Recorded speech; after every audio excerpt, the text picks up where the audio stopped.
φορτίζεις και μόλις το ξεφορτίζει κάνεις πως δεν με έχει ξεχάσει.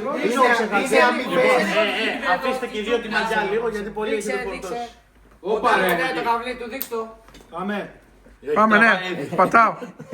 Έχω ένα πρόβλημα. Δεν μπορώ τα μοντέλα χοντρές. Δεν μπορώ. Extra large.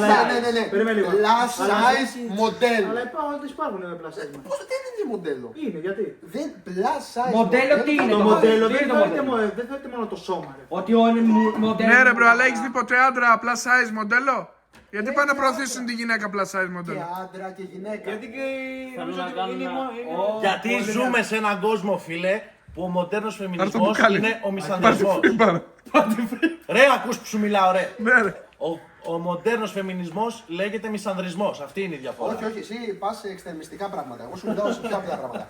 Δεν μπορείς να μου πλασάρεις κάτι ανθυγιεινό και να μου λες μοντέλο. Ρε μπρο, δεν είναι μοντέλο για τα ρούχα. Για τα ρούχα το λένε, μπρο.